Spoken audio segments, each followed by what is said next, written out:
Guys उम्मीद करता हूँ तुम्हारे नो फैप की जर्नी बहुत अच्छी चल रही होगी और तुम प्रोग्रेस देख रहे होगे। 4 कदम चलने के बाद ही गिरते रहे होगे, लेकिन 4 कदम तो चल ही रहे होगे। ठीक है ना। पहले कदम पे जो तुम पहले गिर जाते थे, अब शायद वो तुम नहीं गिर रहे वहाँ जाके।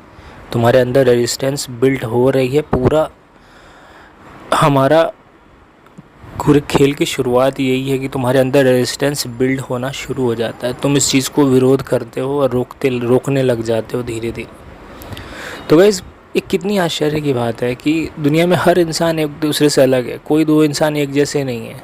आवाज़, किसी की हाइट, किसी का पसंद नापसंद, स्किन कलर, आँखों का कलर, तुम चाहोगे तो कुछ ना कुछ डिफ्रेंशिएशन उनके मेंटल एंड फिजिकल लेवल पे मिलता ही मिलता है। उसके बाद भी, इतने लोग होने के बाद भी, माया सबको फंसा देती है। कोई नहीं बचता भाई। बहुत कम लोग हैं ऐसे जो इस चीज़ से ऊपर आ जाते।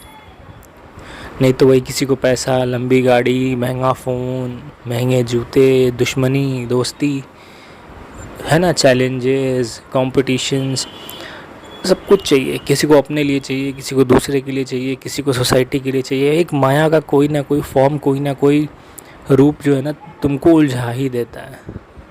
तुम खाने के बहुत प्रेमी हो, तुमसे नॉनवेज ही नहीं छूट रहा, या तुम इंस्टाग्राम के बहुत प्रेमी हो तो तुमको जो भी वहाँ पे होता होगा वो तुमसे नहीं छूट रहा। तो गाइस, सोचो कि तुम ना एक कुएं के मेढक हो। माया जो कुआं है उसके मेढक हो, उसी में तुम फंसे हुए हो। तुमको लगता है कि दुनिया ही यही है भाई।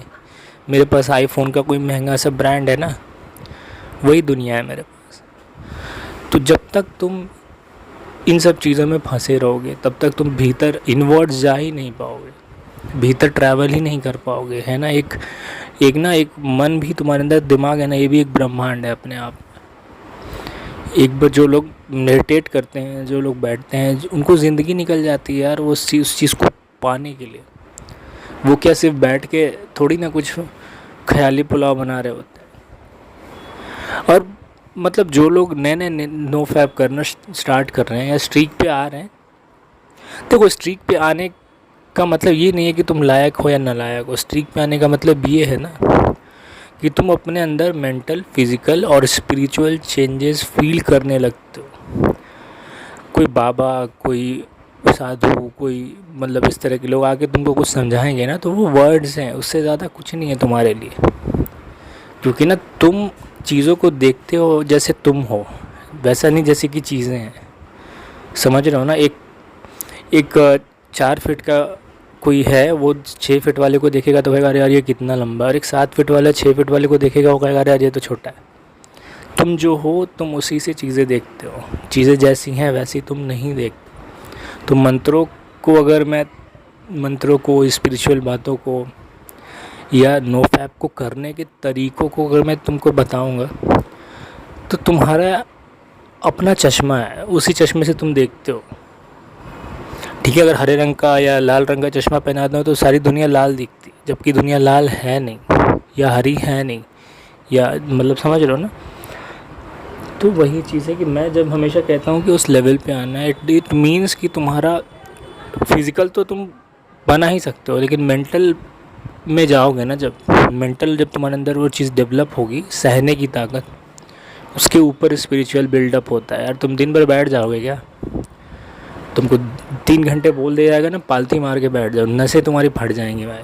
ठीक है, कर भी नहीं पाओगे। तो मेंटल बिल्टअप करने से यही होता है ना कि तुमको काम में जितनी डिफ़िकल्टीज़ आती हैं तुम्हारी, मतलब रियल वर्ल्ड की काम में बोल रहा हूँ, ऑफिस में, जॉब में, तो तुमको इतना बॉदर नहीं करता है, क्योंकि तुमको पता है कि यार ये चीज़ से ज़्यादा मैं टॉलरेट कर रहा हूँ, ये क्या ही कर लेगा, कितना ही यार, मतलब ये मेरे को डिस्टर्ब कर देगा। अब फैपिंग करने वाले लोगों की मेंटल एनर्जी बिल्कुल ज़ीरो हो जाती है। तुम उनको डांट दोगे ना तो 2 दिन वो बेचारे परेशान रहेंगे। अब मैं नो फैप कर रहा हूँ इतने साल से, क्या मैं गलतियाँ नहीं करता हूँ? मेरे को गाली नहीं पड़ती है क्या? या मैं इमोशनल स्ट्रेस में नहीं आता हूँ क्या? सबसे ब्यूटीफुल बात क्या होती है ना कि इसका इम्पैक्ट 5 मिनट से ज़्यादा रहता नहीं है। ठीक है, ऐसा नहीं है कि उसका इम्पैक्ट नहीं होता, उसका इम्पैक्ट बिल्कुल होता है। मैं 5 मिनट के लिए मेरे बिल्कुल बैठ जाता हूँ, भाई क्या हो गया, छठे मिनट से उठा और लग गया काम में, क्योंकि इससे दुनिया रुकने वाली नहीं है, इससे कुछ बदलने वाला नहीं है। जो होता है ना वो किसी रीज़न से ही होता है। और जब तुम हाई एनर्जी में रहते हो ना तो तुम गलतियाँ भी ज़्यादा करते हो।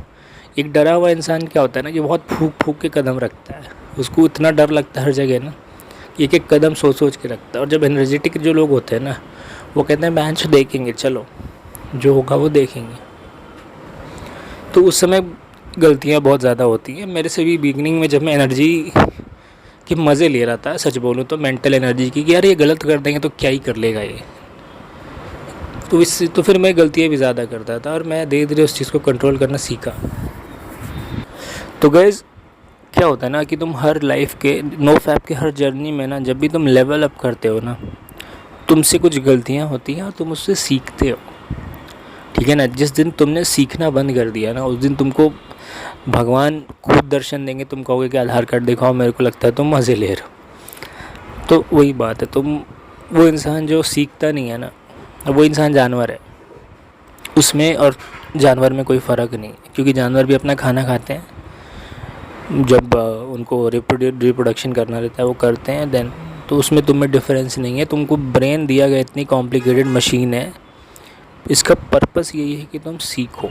अब तुमको चाहे जॉब की चीज़ सीखनी हो, तुमको स्पिरिचुअलिटी वाली चीज़ें सीखनी हो, तुमको मेंटल फिज़िकल जो तुमको लगता है, लेकिन सीखना इज़ ऑलवेज़ कांस्टेंट, कि तुमको सीखना चाहिए। तो खैर गैस देखो, अब मैं तुमको ये चीज़ बता रहा था कि मतलब कैसे तुम अपने वर्जन से चीज़ें देखते हो, चीज़ें अब जो होती हैं वैसे नहीं देख। और इसका बहुत बड़ा इम्पैक्ट होता है गाइस, जब तुम अपना चश्मा हटा देते हो ना और जो चीज़ें जैसी हैं वैसा देखते हो ना, तो उसका इम्पैक्ट तुम्हारे ऊपर बहुत कम रहता है। पूरा माया ही तुम्हारे चश्मे की वजह से है। जिस दिन तुम्हारा खुद का चश्मा हटा, उस दिन माया की शक्ति, तुम्हारे लोभ लालच इन सब की शक्ति ख़त्म हो जाती है। और पता नहीं यार ये चीज़ तुम तक पहुंचेगी या नहीं, या कैसा होगा, मेरे को नहीं पता। तो मैं बड़ा कॉम्प्लिकेटेड चीज़ है यार, और ये चीज़ मैं खुद भी एक्सप्लेन नहीं कर पाता। बहुत बार मैंने बहुत बार बोला है कि मेरे को चीज़ों से अटैचमेंट महसूस नहीं होता है, मेरे को महंगा फ़ोन नहीं चाहिए, मेरे को महंगी घड़ी नहीं चाहिए, लेकिन इसका पर्पस ये नहीं है कि मैं मिनिमलिस्ट हूँ। मेरा पर्पस ये नहीं है, मेरे को नहीं आती अंदर से इश्क, तब उसके ऊपर की चीज़ें मैं फ़ोकस कर पाता हूँ ना। जो बंदा पूरे टाइम सोचेगा कि यार ये फ़ोन का प्राइस 5,000 कम हो जाए तो मैं ले लूँगा, वो उसके ऊपर कैसे जाएगा यार, ठीक है।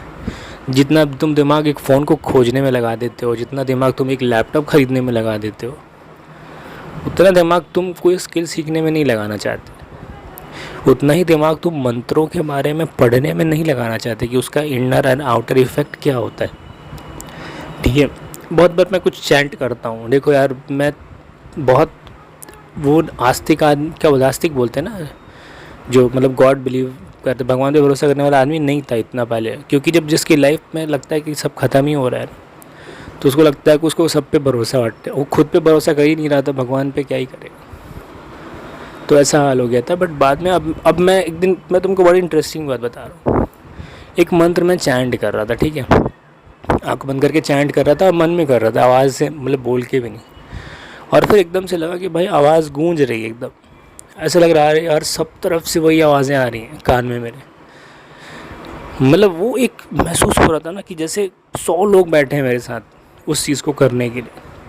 पता नहीं तुमको लगेगा कि ये फेक है, और मेरे को नहीं पता कि तुम जो सोच सकते हो तुम्हारी मर्ज़ी है, लेकिन तुम आओगे इस लेवल पे ना, उस दिन तुमको मेरी वीडियो को सुनना पड़ेगा वापस, ठीक है गाइस। तो और बताऊँगा। Thank you guys, thank you very much.